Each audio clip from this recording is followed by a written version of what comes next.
प्रज्वालितो ज्ञानमयप्रदीपः यं ब्रह्मा वरुणेन्द्ररुद्रमरुतः स्तुवन्ति दिव्यैस्तवैः वेदैः साङ्गपदक्रमोपनिषदैः गायन्ति यं सामगाः ध्यानावस्थितः तद्गतेन मनसा पश्यन्ति यं योगिनो ध्यानं विदुः सुरासुरगणाः देवाय तस्मै नमः। श्रीराम केवलं करुणाकारं कैवल्यानन्ददायकं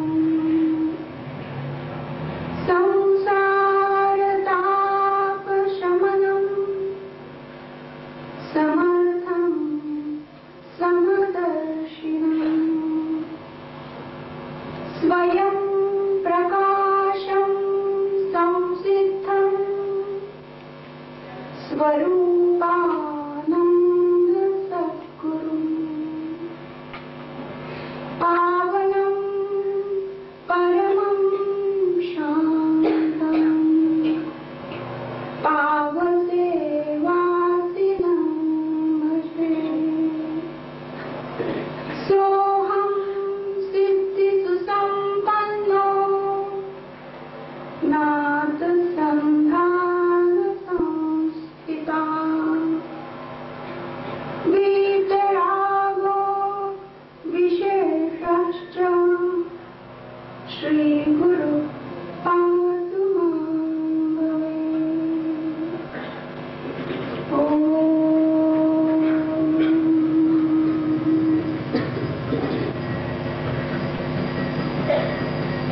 बोला परमहंस सद्गुरु स्वामी स्वरूपानंद महाराज की जय।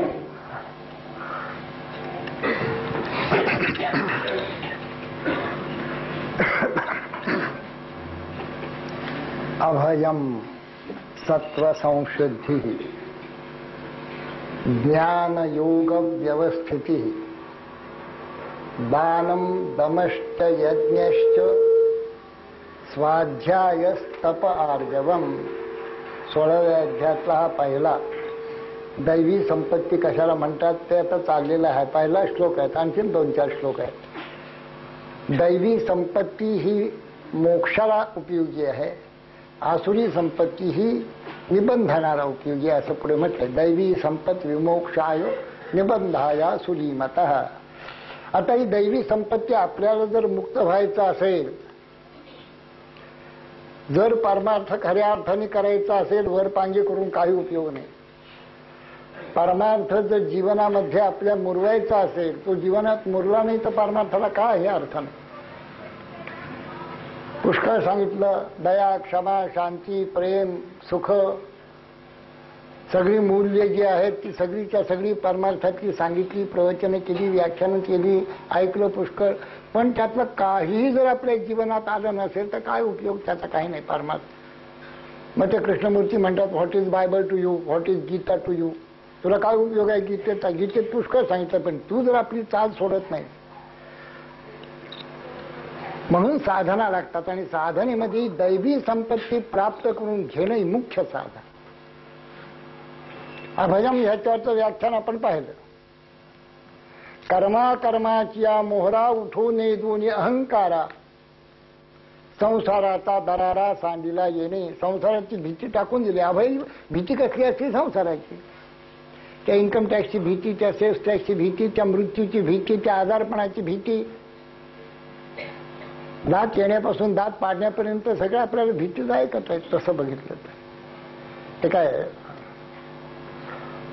काही चांगलं मोठं सुखावं, काय छान दात काढलं तर असं कोणी म्हणत नाही. थँक्यू असं म्हणत नाही. रडत असं करत काहीतरी बिचारे घ्या पैसे बघ तुमचा आम्ही चाललो असंच असतं. ते दात चांगले असतात, मजबूत असतात, पुष्कळ वेळेला अकाळी किडतात आणि मग त्यातून ते काढणं फार कठीण असतं. नको ते खातात लोक, चॉकलेट खा, लिंबलेट खा. अभयम म्हणजे कुठल्याही कर्म अकर्म याच्या बाबतीमध्ये हे मी करतो आहे असा भाव न ठेव. कर्माच्या मोहरा उठून दोन्ही अहंकारा संसाराचा दरारा सांगेन. संसाराची भीतीच संपली. आपल्याकडे असं तंत्र आहे आपलं सगळ्यांचं, सगळ्या जगातच. हे कर्म मी केलं हे प्रथम म्हणा, सगळ्या जगाने म्हणा. मी म्हणणार पण सगळ्या जगा वस्तुतः मी करताच नाही. मी म्हणजे आपण देह समजतो ना, तर देह जड आहे, ह्याला चेतना नाही स्वतःची. मन पण जड आहे, बुद्धी पण जड आहे, प्राण पण जड आहेत. शास्त्रात देह मन बुद्धी प्राण हे सगळेच्या सगळे जड असून याचं चैतन्य दुसरंच आहे. हे काही चेतनात्मक नाही. जीव प्राणासकट एकदा निघून गेला म्हणजे खाली जे उरतं ते अचेतन कलेवर उरतं. आपण ते पाहतो. त्याच्याविषयी कोणतंही ममत्व राहत नाही. ह्यांना लवकर जाऊ द्या असं म्हणतात. ज्या कलेवरावर आपण प्रेम केले इतके दिवस आपण स्वतः पण आणि लोकांनी पण, ते अचेतन कलेवर तिथेच पडलेलं असतं. नाक डोळे कान तसेच सगळे हात पाय. पण ते नको वाटतं, जाऊ द्या आता. देहावर प्रेमच नाही आपला आहे चैतन्यावर प्रेम. या उपाधी माझी गुप्त चैतन्याचे सर्वगत ते तत्वज्ञ संत स्वीकारिती. तत्वज्ञ मंडळी जी आहे संत मंडळी आहे ते त्या चैतन्याचा स्वीकार करतात, देहाचा नाही, मनाचाही नाही, बुद्धीचा नाही. देह काहीही करू शकत नाही. जशी भिंत काही करू शकत नाही तसं, घर काही करू शकत नाही तसं, घरातली माणसं सगळं करतात, घर नाही करत काही. तसा देह हा जड असल्यामुळे काहीही करू शकत नाही. म्हणून देहाला काही कर्तृत्वच नाही. आता अहंकर्तृत्व येतो कुठून? हे त्यालाच भ्रांती म्हणतात, भ्रम म्हणतात. भ्रम माणसांचे की मी हे केलं, मी म्हणजे कुणी केलं असं त्याला जर विचारलं तर ज्याला तुम्ही म्हणतोस तो देह ह्याला कर्तृत्व नाही आणि जो आहे मूळ त्यालाही कर्तृत्व नाही. तो नुसताच आहे. त्याच्या नुसत्या असण्याने देह मन बुद्धी प्राण हे असे चलित होत असतात. जसं लोहचुंबक असला म्हणजे सुया फिरतात, तो हलवत नाही. जसं सूर्य उगवला म्हणजे सगळे जग कामाला लागतं आपल्या, तो हलवत नाही प्रत्येकाला उठा म्हणून. तसंच हे काहीच आहे. चैतन्य जे आहे ते चैतन्यच या देह मन बुद्धीला फिरवतं. त्याच्या पूर्व कर्माप्रमाणे संस्कारांच्या प्रमाणे. कोणी वाईट कोणी चांगलं. एकाच उजेडामध्ये कोणी चोरी केली तर कोणी ज्ञानेश्वरी वाचली. त्यांच्या प्रकृतीवर परमात्मा ह्यातलं काय तो सृजी पाळी संहारी ऐसे म्हणती जे चराचरी त्या अज्ञान गावधारी पंडुकुमारा. तो सृजन करत नाही, पालन करत नाही, संहार करत नाही. तो नुसता आहे. नुसतं त्याच्या असण्यानेच हे सगळं होत जात. मया झक्षेन प्रकृती ही सूयते सचराचरम. चराचर सृष्टी जी निर्माण झाली ती माझ्या अधिष्ठानामुळे ही प्रकृती जी आहे तिथून ही सुरुवात होते. मग आता मी करतो साधं काम, एखादं किरकोळ गोष्ट, धंदा मी केला, माझं घर आणि मी चालवतोय. मी जर नसेल तर घर कोलमडे का? रामकृष्णाजी अवतार गेले तर काय जग कोलमडलं का काय? तुझ्यामुळे कोलमडणार आहे. ही कल्पना हा भ्रम आहे माणसाचा. पण काय असेल ते असो, मी जात नाही एवढं खरं. रामकृष्ण म्हणत असत मी जर गेला तर तो जीवन मुक्तच झाला मनुष्य. बघा आता जे वस्तुतः नाही, समर्थ म्हणतात एक ईश्वरू दुसरी प्रकृती जगदाकारू. तू कैचा आणिला चोरू मध्ये असं म्हणतात. तू चोर कोण हा की मी केलं माझ्यामुळे झालं असं जे म्हणतोस. एक आहे परमात्मा, सगळे जग ज्याला ओळखतं ते एक ही प्रकृती आहे. परमात्म्यांनी निर्माण केली, त्याच्या अध्यक्षतेमुळे निर्माण झालेली, त्याच्या अधिष्ठानामुळे निर्माण झालेली. हे दोन गोष्टी आम्हाला समोर दिसतात. आता तू मी म्हणतोस मी केलं हा मी कोण? म्हणून त्याला चोर असं म्हटलंय समर्थ. अभयम म्हणजे हा मी जाणं मनात ना. मग भीती कसली सांगा ना.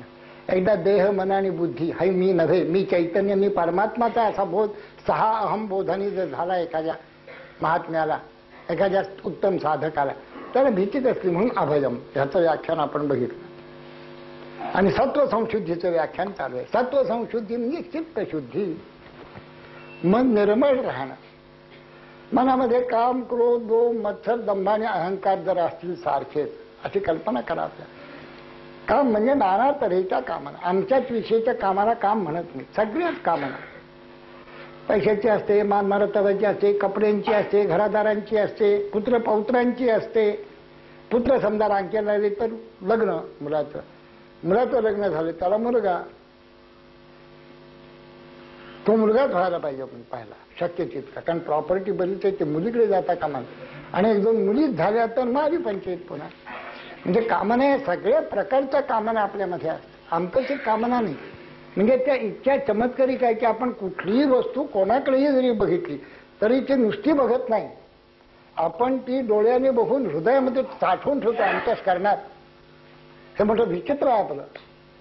बघा, कोणतं एखादा गाडीचा बघा, एखादं उत्तम घर बघितलं, एखादी उत्तम गाडी बघितली, वा, फाउंटन पेन एक घड्याळ. म्हणजे कामना कुठपर्यंत आहे त्यात. एखादी साडी, एखादा टाय, आता काय ह्याच्या विचार. एखाद्या घरचं कुत्रं चांगलं असलं तर ते आपल्याला पाहिजे, तसं कुत्रं आपल्याला घ्यायचं. आता हे सारखं जर मनामध्ये ज्याच्या ठिकाणी कामना असतील तर त्याचं मन शुद्ध होणार कसं सांगा. तुकोबा म्हणतात, काम नाही झालो पाहिरी कामा,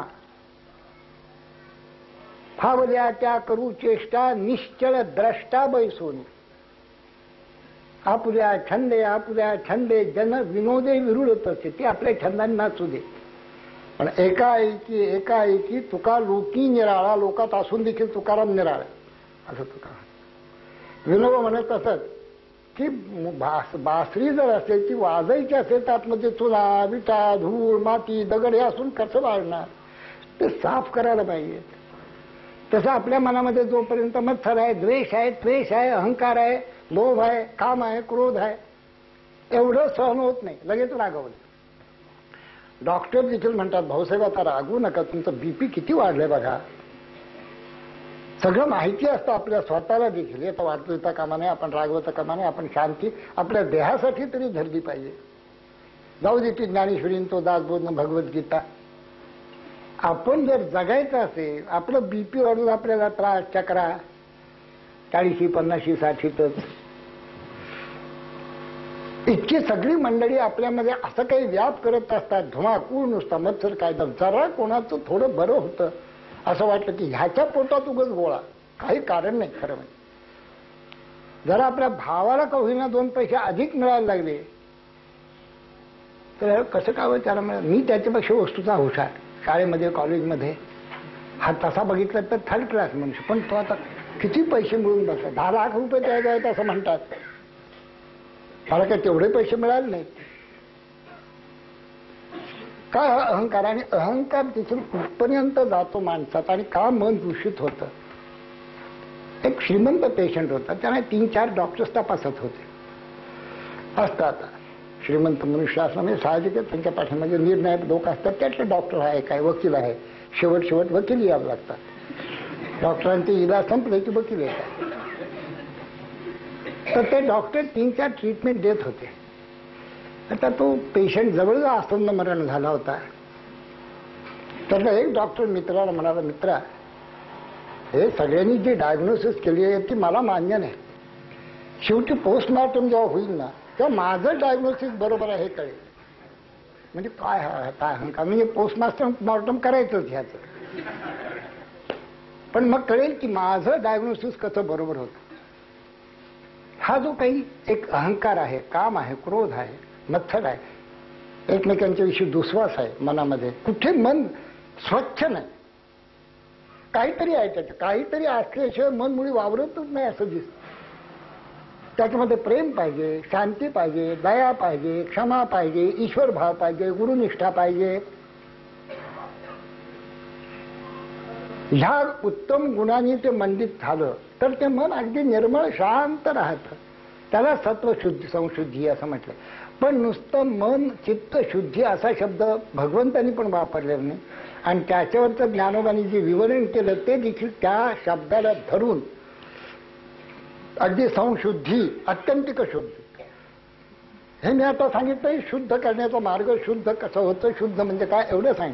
पण संशुद्धी, सत्व संशुद्धी, सत्व म्हणजे चित्त, मन अत्यंतिक शुद्ध. आता अत्यंतिक शुद्ध कसं म्हणतात किंवा त्याचं काय लक्षण आहे ते त्याने सांगितलं.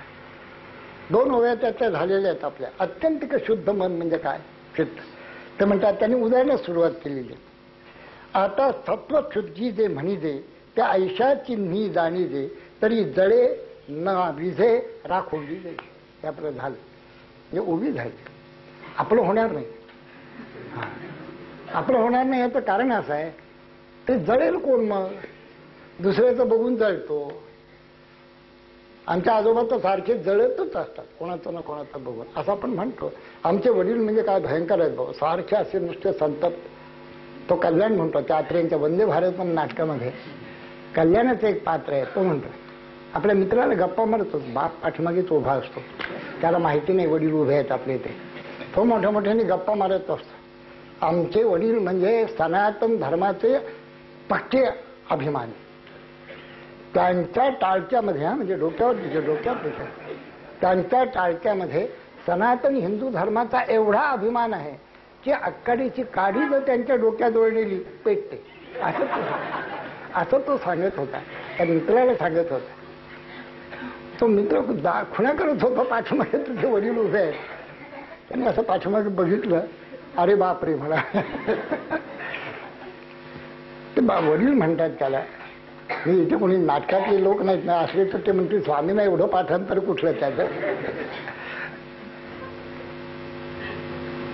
ते म्हणाले का रे घाबरलास का, बापरे म्हणतोस, मग का आई ग म्हणू का, बापरे म्हणाले. असं ते आहे. चित्ताचं अत्यंत शुद्धीकरण कसं होतं त्याचं वर्ण. तो जळत नाही आणि विझत नाही. पुष्कळ लोक रागावतात, शांत होतात, रागावतात पण पुन्हा पुन्हा हे करतात. त्यांना कळतं सगळं. एखाद्या प्रवचन आले म्हणजे देखील कळतं. क्वचितच येतात ही मंडळी, आली समजा तर कळतं त्यांना की आपण खरोखरच रागवता कामा नये, मुळीच रागवता कामा नये. प्रवचन ऐकून खाली उतरले आणि त्यांना नावडता मनुष्य आला की असं तोंड फिरवलं, का रे माझ्याकडे बघून आहे, तोंड फिरवलं रागवलं, मग तुझ्याकडे बघून काय तुझ्या समोर तोंड करू का, फिरवायलाच पाहिजे. आणि सुरुवातच झाली. इथे हा जळत नाही आणि विजत नाही. राखोंडी जशी असते, निखारा जोवर आहे धगधगीत, तोपर्यंत तो जळणार विजणार असं चालू राहत. पण राखोंडी एकदा झाली, तो संपूर्ण निखारा जळला आणि त्याची राख झाली, मग तो जसा जळतही नाही ना विझतही नाही, तसा जो मनुष्य शांत झाला, आता धगधगीत निखारा राहिला नाही, जो ब्रह्मरूपच झाला, तो आत्मरूपच झाला, आत्मसंस्थ ज्याचं मन झालं, बाहेरच्या प्राकृतिक विचाराला महत्व फारसं राहिलं नाही, गौणत्वाने तो घेतो सगळ्याच्या सगळं. आणि सगळं चित्त आत्ममध्ये स्थिर राहतं. आत्म्याच्या ठिकाणी आत्मसंस्थम मनः कृत्वान किंचित अपि चिंतयेत. बाहेरच्या गोष्टीचा विचार गौणत्वाने होतो. असा हा महात्मा जळतही नाही आणि विजतही नाही. त्याला अशा त्या चित्ताला संशुद्धी असं म्हणतात, सत्व संशुद्धी. आणखीन 2 उदाहरणं दिली, त्या पण झालेलीच आहेत, नुसतं वाचतो आपण. का पाडवा वाढी न बघे, पाडव्यापासून चंद्रकोर वाढत असते, तसं ती आता वाढत नाहीये, वाढी नको आहे. अवसे तुटी सांगून आहे आणि अवस्थ संप गेली आहे. गेलं वाटवण करून झालं. माझ्या माळ घातली तरी कोणी म्हणणार नाही की माळ घातली म्हणून. त्यांनी हे तारखेला असंच म्हणेल, पण वाढत असतो तसं वाढत चाललेली नाही, तसं ती स्थिती आलेली नाही आणि अवस्थ संपलेली आहे. प्रतिपदेपासून पुढलं वाढ नाही चंद्राची आणि अवस्थी संपली. ह्याच्यामध्ये सूक्ष्म तऱ्हेने चंद्र जसा राहतो तसं कशामुळेही मनाला वाढणं नाही आणि खचणं पण नाही. याच्यामध्ये अत्यंत शांत असं मन राहत. आत्मा अतिशय सूक्ष्म आहे. ह्या सगळ्या विवरण्याचा अर्थच म्हणजे असं की ते चित्त त्या चित्तमध्ये बुडूक देऊन बसत. चित्त हे अत्यंत सूक्ष्म आहे. त्याचं चित्त झालं की ते विषयाकार होत असतं. मग नाना तऱ्हेने ते होतं विषयाकार. चित्तम चित्त विजानीयात तकार रहितं यदा. चित्त म्हणजे मुळात चित्त असून तकार जर त्यातनं काढला तर चित्त आणि चित्त ह्याच्यामध्ये काही फरक नाही. चित्त म्हणजे परमात्मा, ज्ञान, संबित, आणि चित्त म्हणजे आपलं मन. चित्त हारपले अवघे चैतन्याची झाले हो, हे तेच आहे नाथ. हे पण हे बोलणं सोपं आहे, अतिशय अवघड कुठली गोष्ट असते ते. आपण काही लोकांच्यावर प्रेम करू शकतो, पण काही लोकांचा द्वेष करतो आपण. हे असं होता कामा नये. पाडव्याची वाढी नाही, औसीची तुटी नाही. चित्त हारपले अवघे चैतन्याची झाले हो, पाहता पाहता अवघे विश्व मावळले हो. पाहता पाहणे अवघे द्वैत भाव निमाले हो. द्वैतच राहिलं नाही तर कोणावर रागवणार, कोणाचा मत्सर करणार, कशाचा अहंकार राहणार, कुठली वस्तूच नाहीये. मीच नटून राहिलं, मी आणि तो असे दोन नसून मी तोच तो झालं. बघा किती तसं ऐकायला सोपं आणि आचरणाला अत्यंत अवघड. सासू आणि सून का असं म्हणणार का की जी सासू तीच मी आणि सासू यांचं अत्यंतिक प्रेम असून आम्ही दोन नाहीतच असं हजारात लाखात एक. अजिबात नसतील असं नाही, अवनीतलावर आहेत अशा काही पाहण्याची आहे, पण क्वचित, अगदी क्वचित. मुळातच ती वृत्ती लागते सात्विक अर्थ. नाही तर तुझं माझं काही. मैत्रिणी देखील एक रूप होऊ शकत नाही. तिची मतं निराळी, हिची मतं निराळी. हिला हा मनुष्य आवडतो, तिला तो मनुष्य आवडतो. तिला बटाट्याची भाजी, तिला वांग्याची भाजी. आणि मग वांग्याची भाजी कशी चांगली आहे ही सांगत असते, बटाट्याची कशी चांगली ती सांगत असते. म्हणून फरक हा नेहमी राहतो. चित्त हरपून जाणं आणि चैतन्यमय होणं. ते चित्त, जसं चित्त ह्याचा अर्थ काय, मन ह्याचा अर्थ तुम्ही काय, आत्मसागरावर उठलेले हे तरंग वाऱ्यामुळे, विकारांचे वारे वाहत असल्यामुळे जोरदार, हे सागरावर, आत्मसागरावर उठलेल्या तरंगाला चित्त किंवा मन असं म्हणतात. आता ते वारे थांबल्यावर मन त्याच्यात डुबच देऊन बसतं.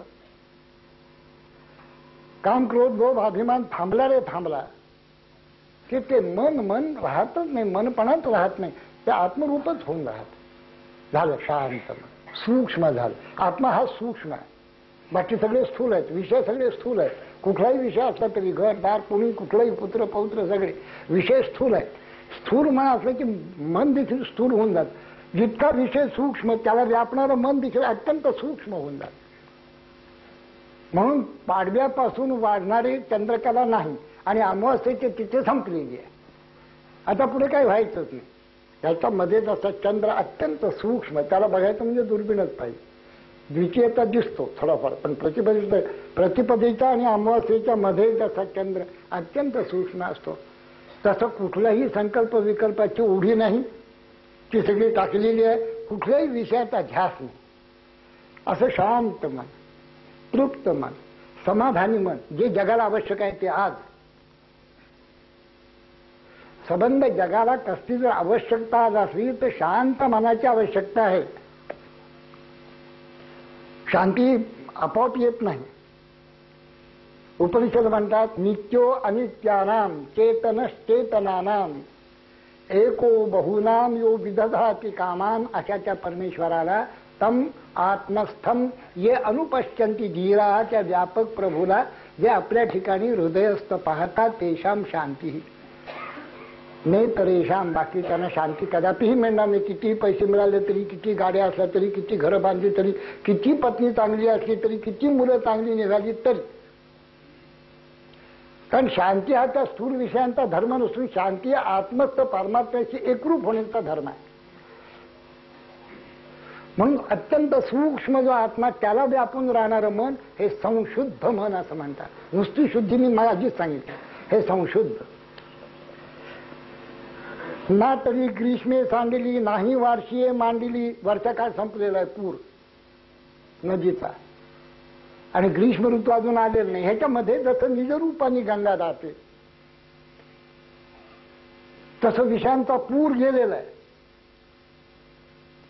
भरला पुरमाहेचा लोंढा वाहून या दाशी, भवनदीचे पाणी सखया मोठ्या उडीते. तांजवाना सांगितलं ना मुक्ताबाई, भल्या भल्या पोहणारा उलथुनी खाली पाडीत. म्हणे मुक्ताबाई चांग्या अंतरीची खूण, सद्गुरूंना शरण जा तुझं नीतीला उतरून. पूर ओसरलेला आहे, वर्षाकाळ संपलेला आहे, ग्रीष्म ऋतू आलेला नाही. याच्यामध्ये गंगा जशी स्वरूपाने वाहत असते आपल्या, तसं मन स्वरूपाने विषयांचा पूर ओसरलेला आहे. खडखडाट भावनांचा झालेला नाही. भावना आहे, विषयांचा पूर उलटला म्हणजे भावना संपतात असं नसून विषयांचा पूर संपल्यानंतरच खरा भाव निर्माण होत असतो. परमेश्वराविषयी काय, नाही तर देवा वगैरे काही नाही ऐसे बोलती सर्वही, परंतु त्यांची निष्ठा काही तशीच नसे. समर्थांबरोबर माहिती होता आपला भाव काही देवा वगैरे नाही हो, सगळं देवच मुळी करतो हो, पण तुमच्या मनात मी करतो असं आहे, देव करतो असं कुठं आहे. आणि देव करतो असं जर भाव असेल तर किती तो मनुष्य शांत होऊन जाईल, प्रसन्न होईल. आपल्या परीने देव करतो याचा अर्थ आपल्याकडे जी काही शक्ती बुद्धी आलेली आहे त्यानुसार परमेश्वराचं कार्य मी करतो. हा मी म्हणजे तोच करतोय, मी कोणी स्वतंत्र व्यक्तिमत्वच नाही माझा. मी जरी स्वराज्य संस्थापना केली अथवा साधक कुठेतरी कारकुनी केली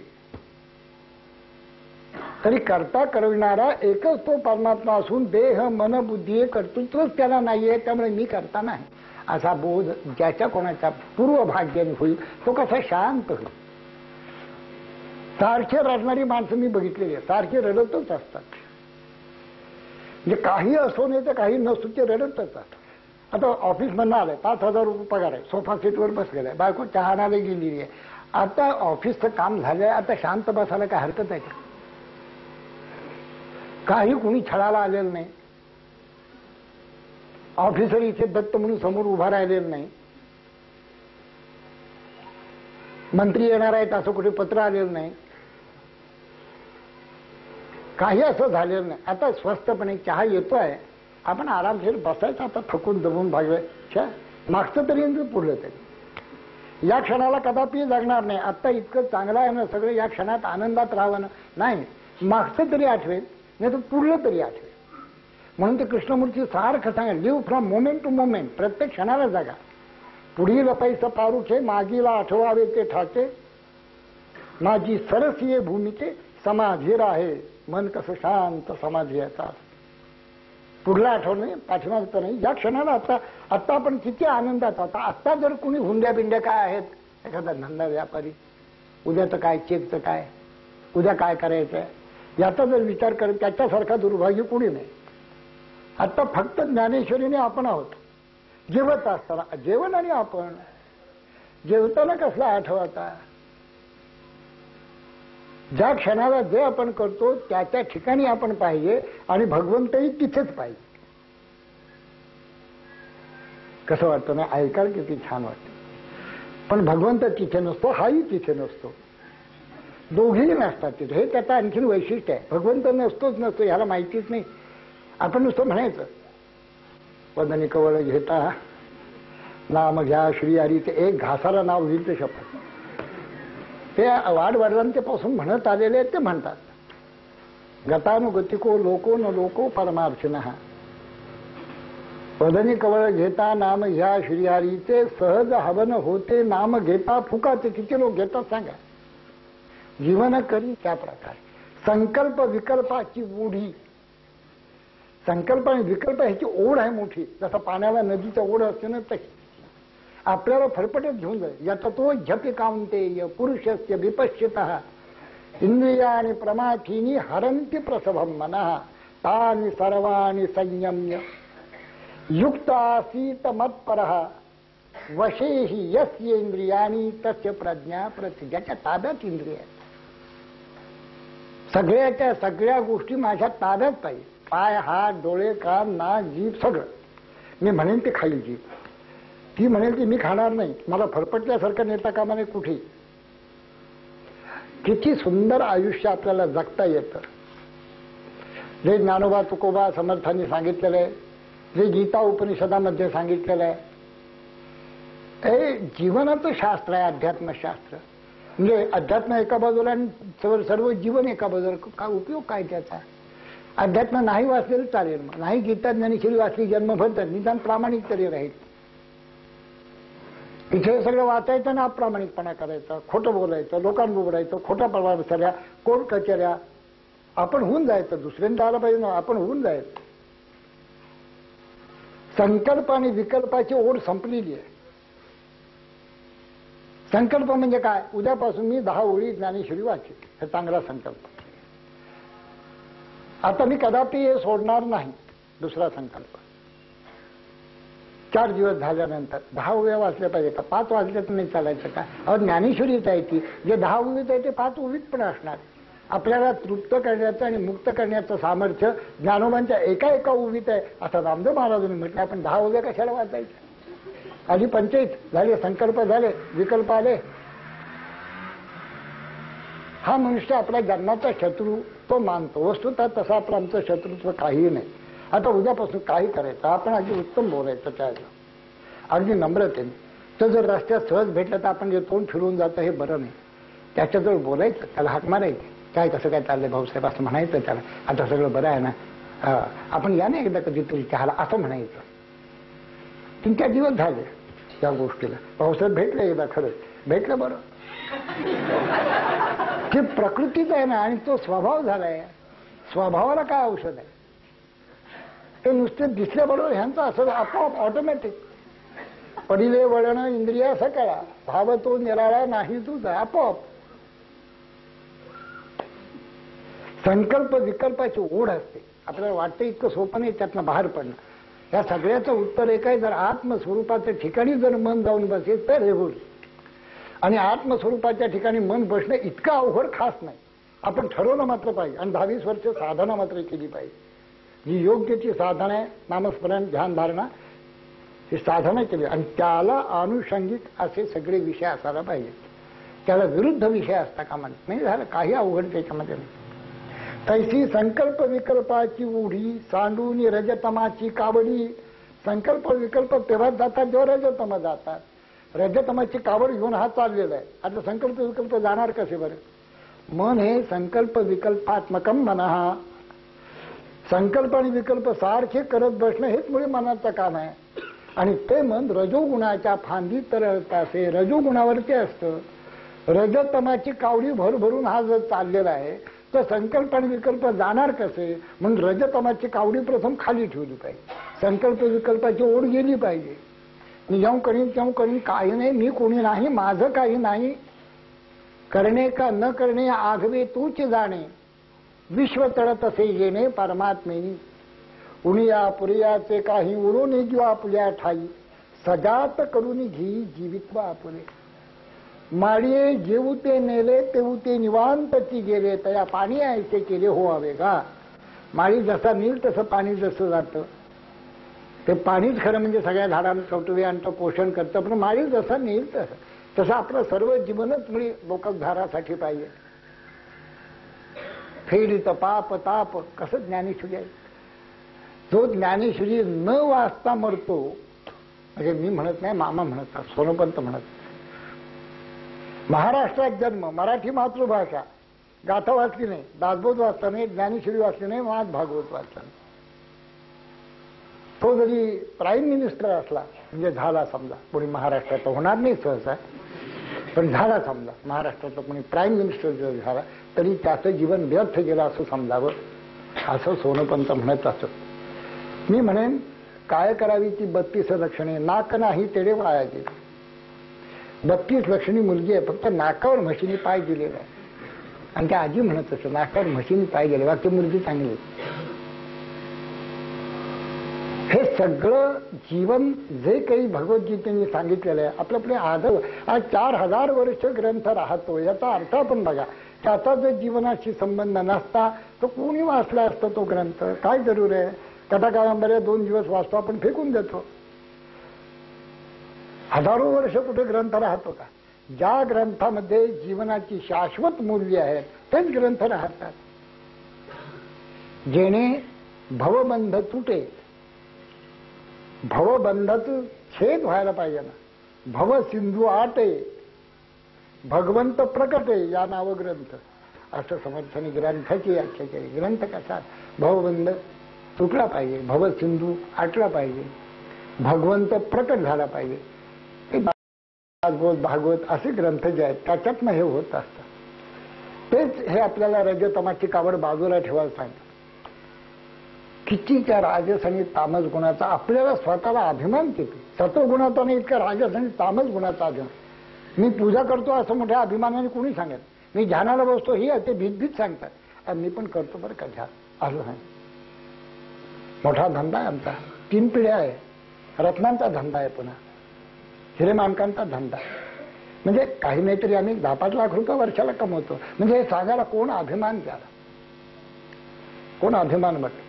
मी भगवत भक्त याला अभिमान नाही. तो मोठ्या प्रेमाने सांगणार नाही, आम्ही करतो थोडी भगवत भक्ती करतो असं. रजतमाची कावड जोपर्यंत खांद्यावर आहे आणि संकल्प विकल्पाची ओढ आहे, तैसी संकल्प विकल्पाची ओढी सांडून रजतमाची कावडी भोगिता निज धर्माची आवडी स्वरूपाच्या आनंदाची आवड भोगत असताना निज धर्म स्वरूप धर्म निज ध्यास तो सर्व तुटून गेला. निज ध्यास स्वरूपाचा ध्यास, स्वरूपाचा अनुसंधानाची आवड स्वभावतः आणि ती आवड भोगणारा, स्वरूपाचा आनंद भोगणारा, आत्मानंद भोगणारा, भोगून निज धर्माची आवडी बुद्धी उरे. संकल्प टाकले, विकल्प टाकले, रजतमाच्या कावडी फेकून दिल्या आणि इतकं सगळे केल्यानंतर केलं काय? निज धर्माची आवडी भोगली.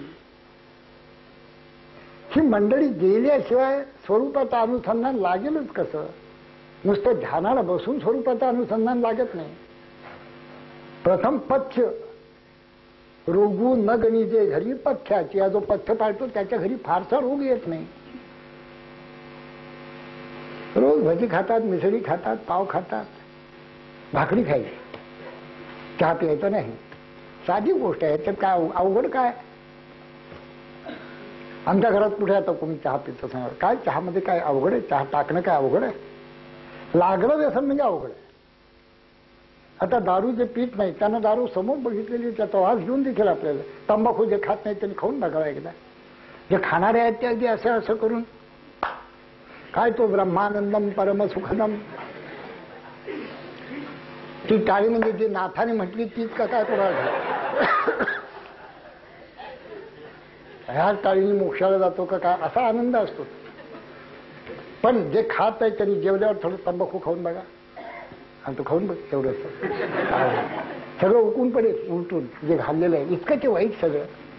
पण काय चविष्टपणाने खातात. इथे आवड निर्माण झाली निज धर्माचे भोग नाही, बाकीचा उपभोग नाही. पण हे करण्यासाठी म्हणून प्रथम हे सगळं गेलं पाहिजे.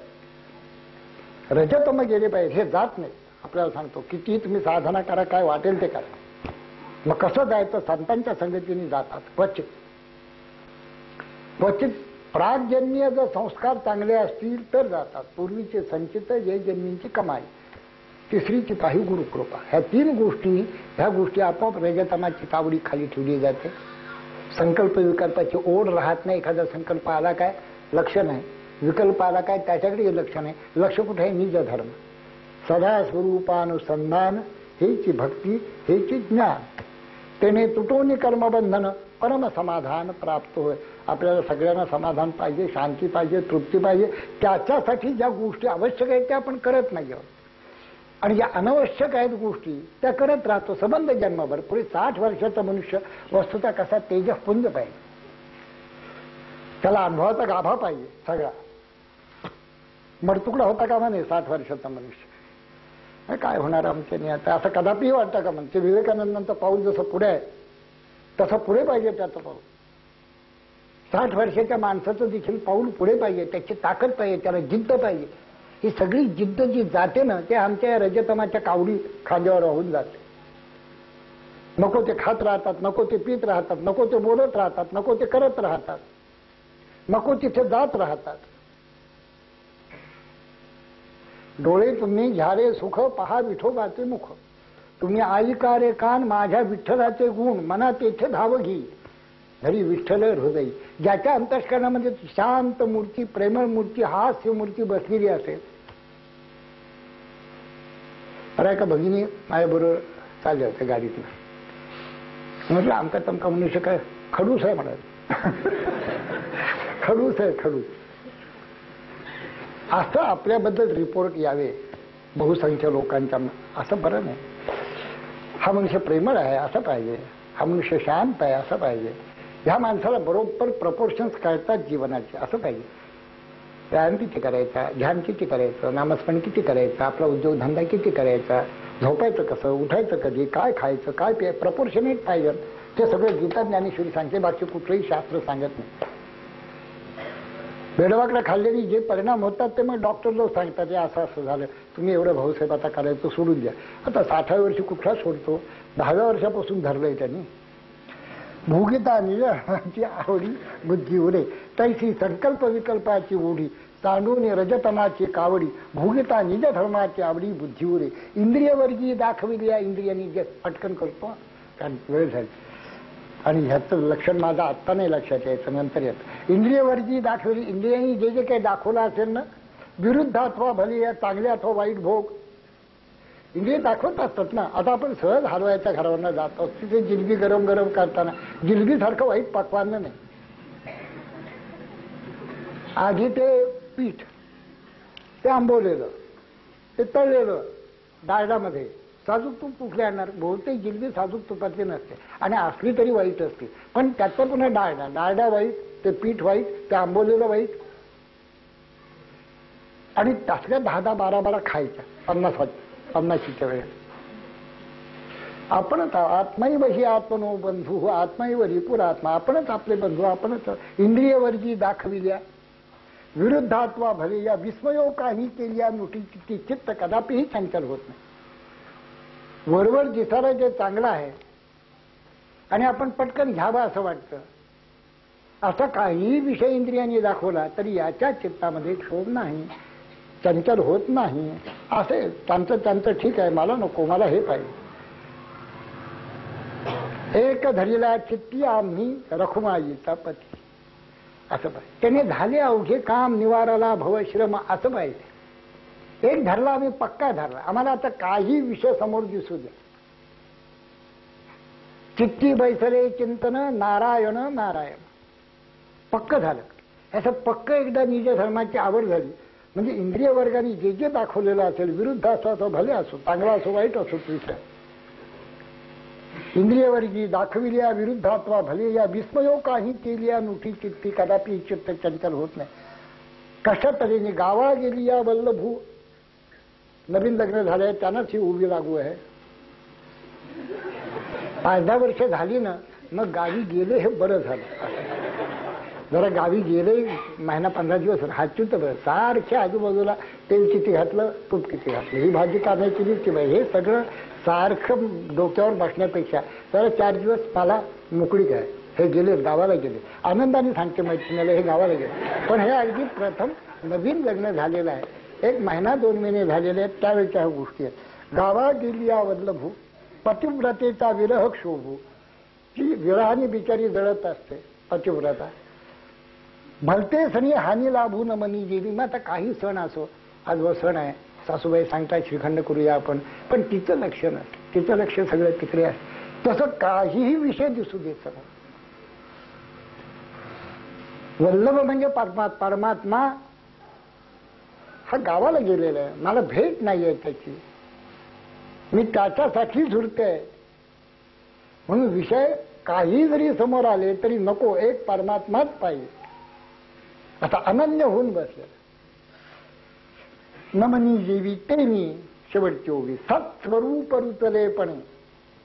परमात्माच जीवाची आवड बांधल्यामुळे सतमध्ये, त्या सत्स्वरूपामध्ये, आपल्या स्वरूपामध्ये मन रमल्यामुळे सत्स्वरूप रुचलेपणे बुद्धी जी आहे ती अनन्य होणे. सगळे विषय बाजूला टाकून बुद्धी त्या परमात्म्याशी, त्या सत्स्वरूपाशी, त्या आत्म्याशी अनन्य होऊन राहणे.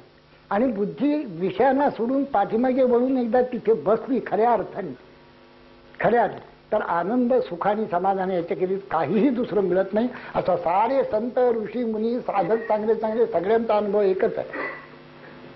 कोणी म्हणत नाही, तुकोबा असं म्हणत नाही की समर्थ माझा या बाबतीत विरोध आहे. असं कधीच कुठं नाही. तर ज्ञानोबाला कोणी सांगितलं की ज्ञानोबा हे तुम्ही लिहिलं ना, पण मला असा असा अनुभव येतो, असं कुणीही कुठेही सांगितलं. अगदी पार याज्ञवल्क्य वैशिष्ट्यापासून ते स्वरूपानंदांपर्यंत एकच एक गोष्ट सांगतात, सत्स्वरूप एकदा रुचलं की बुद्धी अनन्य होऊन राहते. रुचलं मात्र पाहिजे, परमात्मा रुचत नाहीये. आता 1 मिनिटच राहील, कंटाळी बिचारे ऐकून. सत्स्वरूप मला डॉक्टरनी बंदी केली ना बोलायची, म्हणून त्यांचा जीव थोडा थोडा होता. माझं जरा पुढे चाललं की त्यांचा जीव थोडा इतकं, आणि मी माझ्या जोशात असतो, तो जोश देखील सहन होत नाही सगळ्या.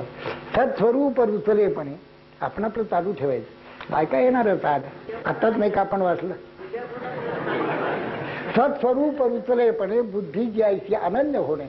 सत्स्वरूप म्हणजे परमात्माच रुचला मात्र पाहिजे, रुची निर्माण झाली पाहिजे. विषयांची कशी रुची असते सांगा. एखाद्याला गुलाबजाम आवडतं, तुम्ही काय विचार, ज्या दिवशी घरात गुलाबजाम होईल त्या दिवशी सकाळपासून तो गुलाबजाम खाईपर्यंत मग जरा पोटात होतं, कारण 12 खाल्लेले मग आवडतात, मग फार खातात ना त्यामुळे. नाहीतर त्या दिवशी कसा आनंद असतो. एखाद्याला घावन डोसा वगैरे आवडतो, डोसा खाल्ला म्हणजे त्याला खूप बरं वाटतं. सत्स्वरूप रुचलं मात्र पाहिजे. रुचत नाही इथेच गोंधळ आहे, कारण तो दिसत नाहीये. जर दिसत असतो समोर तर आपलं प्रेम बसलं असतं, पण दिसत नाहीये. पण दिसेना जनी तेच शोधोनी पाय, बरे पाहता गुज तेथेच आहे, तरी हिव जाता कदा आढळेना, ज्यांनी सर्व कोंदाटले ते कळेना. न कळायला झालं काय, बसतील ध्यानाल तर ना एक 5-25 वर्ष बसायला पाहिजे ना. 5-25 वर्ष संसार करता की नाही, करता. 25शीत लग्न झालं, 50 ते 25 वर्ष संसार आहे.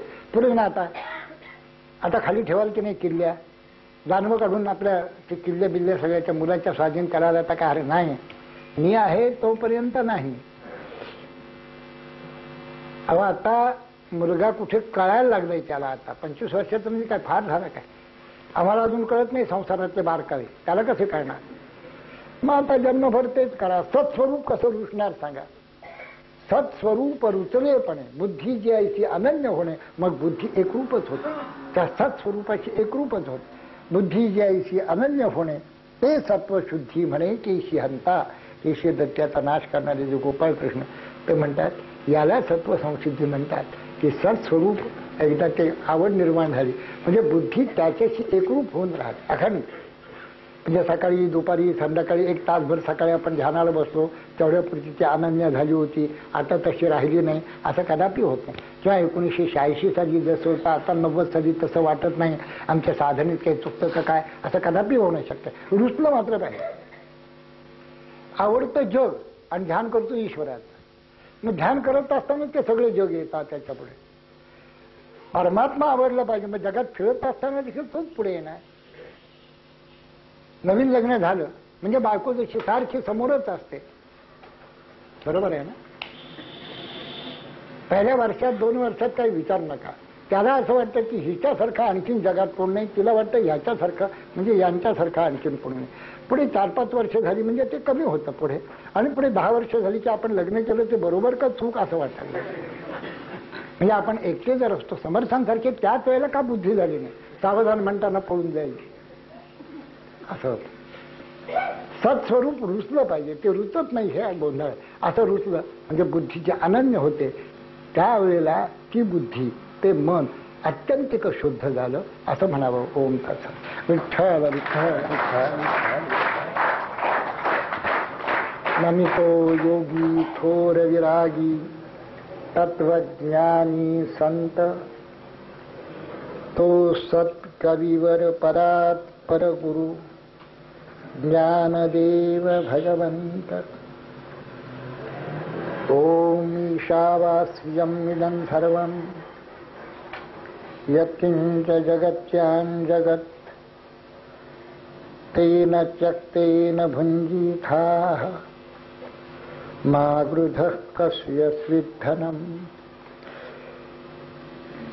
ओम शांति शांति शांति.